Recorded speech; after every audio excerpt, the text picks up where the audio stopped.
Dando continuidade aqui aos nossos estudos, estamos falando sobre a fase de inquérito administrativo, que compreende a instrução, a defesa e o relatório, falando mais especificamente na fase de instrução sobre inquirições. Inquirição é o ato através do qual a comissão ouve uma testemunha. Testemunha é aquele que tem ciência direta ou indiretamente de fatos pertinentes ao objeto do processo. Os procedimentos para você ouvir a testemunha é expedir o mandado com no mínimo 3 dias úteis de antecedência. Se for um servidor público, você também deverá notificar a chefia imediata da testemunha. Além disso, obviamente, você deve notificar o acusado, o procurador do acusado, notificar também a chefia do servidor acusado para liberá-lo para acompanhamento do ato. Quando você tem muitas testemunhas para serem ouvidas, é bom expedir o chamado calendário de instrução. Calendário de instrução nada mais é do que a previsão, junto com a notificação, que vai para o acusado e para seu procurador, do dia, hora e local de oitiva de todas as testemunhas arroladas até aquele momento no processo. Então você encaminha esse calendário de instrução para o chefe do acusado, ele já saberá então quais são os dias e os horários em que essas testemunhas serão ouvidas e, portanto, ele terá que liberar seu servidor para acompanhar a oitiva das testemunhas. De acordo com o artigo 157 e seu parágrafo único, as testemunhas serão intimadas a depor mediante mandado expedido pelo presidente da comissão, devendo a segunda via, consciente do interessado, ser anexada aos autos. Parágrafo único. Se a testemunha for servidor público, a expedição do mandado será imediatamente comunicada ao chefe da repartição de serve, com a indicação do dia e hora marcados para inquirição. Isso é previsão da Lei 8.112. Quem então é obrigado a comparecer perante a comissão desde que devidamente intimada para prestar seu depoimento, para prestar esclarecimentos à comissão? O servidor público é obrigado a comparecer perante a comissão e prestar seus esclarecimentos, uma vez que a recusa pode configurar crime de desobediência, entre outras infrações contidas no Estatuto dos Servidores. Os prestadores de serviço e os estagiários, por ter contrato com a administração pública, eles também têm obrigação de comparecer sob pena de infringir o seu contrato com a administração. Aqui um ponto interessante. Os particulares, em geral, não podem ser obrigados a prestar depoimento à administração pública. Por mais que a Lei 9784/99 faça uma previsão de crime de desobediência em caso de recusa do particular em comparecer, mas, na verdade, esse dispositivo não é aplicado, uma vez que a administração não pode forçar o comparecimento do particular, não pode trazê-lo coercitivamente a prestar o seu depoimento. O efeito jurídico dessa intimação é mais um convite do que propriamente uma intimação. Como se dá, então, a inquirição dessas testemunhas?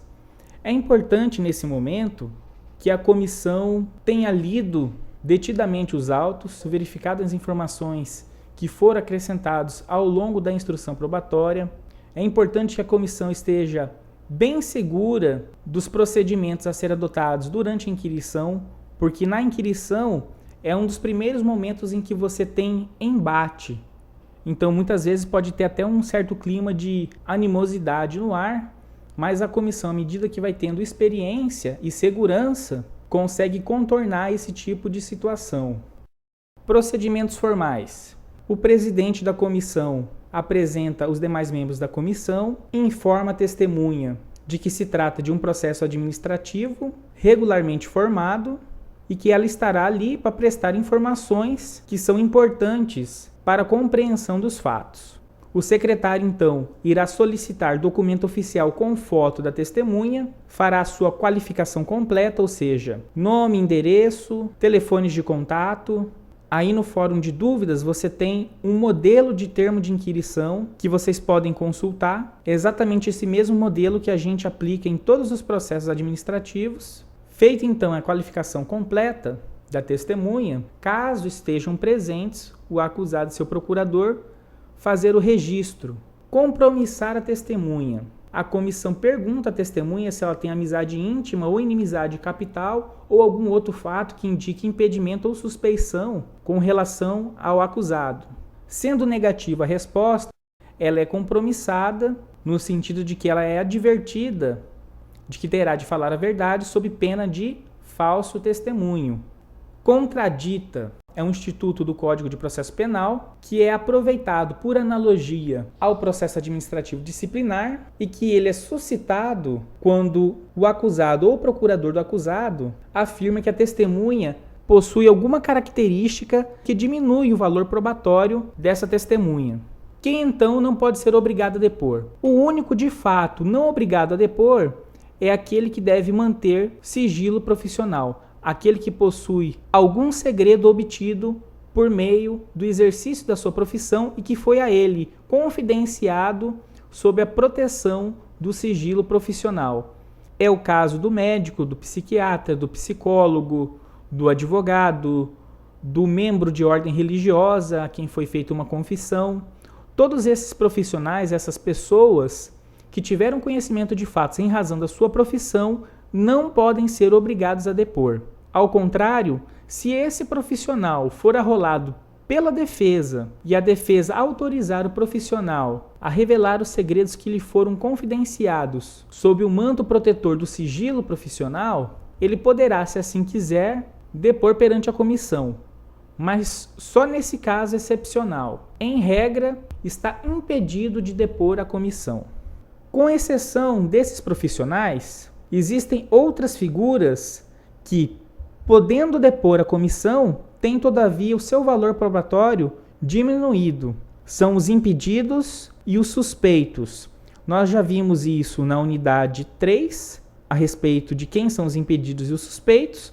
Suspeitos são aqueles que têm amizade íntima ou inimizade capital com a parte. Impedidos são aqueles parentes consanguíneos ou afins na linha reta ou colateral até o 3º grau e que, portanto, seu depoimento não tem o mesmo valor probatório que aqueles que são compromissados em falar a verdade. Da mesma forma, os incapazes e os menores de idade também não podem ser compromissados. Todos esses que eu citei são ouvidos na condição de informantes, ou seja, com exceção dos profissionais que têm informação guardada por sigilo, todos os demais podem ser ouvidos, mas apenas na condição de informantes.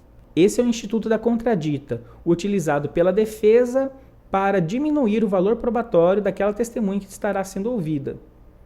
A comissão também tem o dever de perguntar à testemunha se ela possui amizade íntima, inimizade capital ou algum outro fato que indique impedimento ou suspeição para que ela seja ouvida apenas na condição de informante. Configuração espacial da sala onde vai ser tomado o depoimento. A testemunha, que também pode trazer um advogado, se assim ela entender necessário, deve ficar sempre de frente para a comissão, sentada numa cadeira fixa e de costas para o acusado e para o advogado do acusado, de modo que, durante as perguntas da comissão, não haja possibilidade da testemunha buscar encorajamento ou sofrer repreensão acerca de alguma pergunta que lhe foi feita. Vestimento utilizado durante a audiência. Não é necessário que a pessoa esteja utilizando terno, basta que a pessoa utilize sua roupa normal de trabalho, uma roupa séria, nada de bermuda, nada de camisa regata, as mulheres também com roupas sóbrias, tudo devido ao respeito que a situação merece ser encarada. Não propriamente aqui dando técnicas de entrevista, mas apenas dando alguns toques, alguns lembretes para quem vai fazer uma audiência. Um primeiro ponto a ser levado em consideração é não ser direto demais. Não ir diretamente perguntando aquilo que você deseja saber. Você deve começar com perguntas um pouco mais abertas e à medida que você vai perguntando, você vai restringindo essas perguntas para a situação objeto daquela inquirição. Essas perguntas elas devem ser feitas de modo a serem correlacionadas com o material probatório que você já produziu ao longo da instrução. Se a testemunha falar alguma coisa que entre em contradição com documentos que você tem, refaça a pergunta relacionando esses documentos, fazendo menção a esses documentos, mostrando para a testemunha em que página que eles estão. E as perguntas devem ser de natureza objetiva. Não se deve fazer perguntas sobre o que a testemunha acha da pessoa do acusado, o que a testemunha pensa acerca da situação que ocorreu. Esse tipo de informação não serve em absoluto para a comissão, não tem valor probatório algum, não auxilia em nada. A comissão deve fazer perguntas objetivas. O depoimento da testemunha deve ser feito quase como que um jogo de xadrez. Peça por peça, a comissão vai fazendo as perguntas e vai fechando o leque de possibilidades de respostas da testemunha, para que ela, caso comece a inventar ou criar alguma situação, tudo que ela fale possa entrar em contradição com outras afirmações que ela já fez ao longo do seu depoimento. Essas são algumas dicas interessantes para você seguir ao longo da inquirição da testemunha. Outra observação importante: é vedado por lei a testemunha trazer o seu depoimento por escrito. Ele não pode, em absoluto, trazer o depoimento por escrito. Esse testemunho deve ser feito perante a comissão, reduzido a termo, ou seja, escrito pela comissão durante a audiência. A testemunha pode consultar alguns documentos, alguns apontamentos, coisas que ela não tenha guardado de memória, ela pode consultar, mas nada de trazer texto escrito, elaborado para responder perguntas com base nele. Ela pode apenas fazer consultas breves. Evitar que as testemunhas tenham contato. Elas não devem ficar no mesmo lugar conversando entre si. A audiência é realizada testemunha por testemunha. Enquanto uma testemunha está na sala de audiência, as outras testemunhas estão aguardando do lado de fora. Se você tiver muitas testemunhas, tentar ouvi-las numa data próxima uma das outras. Por exemplo, se você tem 3 testemunhas, dependendo do assunto, você consegue ouvi-las 3 no mesmo período, ou da manhã ou da tarde. Se você tem então 6 testemunhas, você pode ouvir 3 de manhã e 3 à tarde.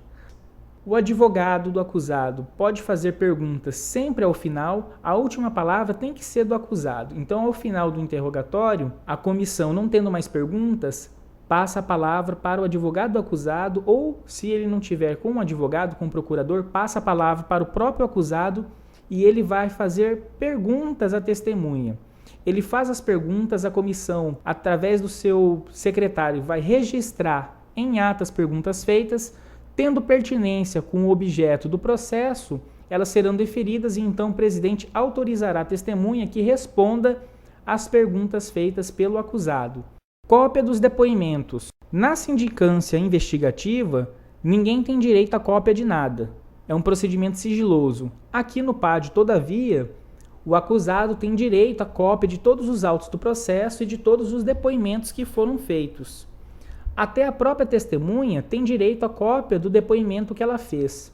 Todavia, havendo esse cuidado, essa preocupação de que não haja transmissão de informação de uma testemunha para outra, indicando o que lhe foi perguntado, poderá a comissão utilizar o estratagema de recolher as cópias do depoimento, todas devidamente rubricadas e assinadas, e fornecer a cópia desses depoimentos somente ao final da oitiva de todas as testemunhas. Até por isso a necessidade de se ouvir as testemunhas dentro de um breve espaço de tempo.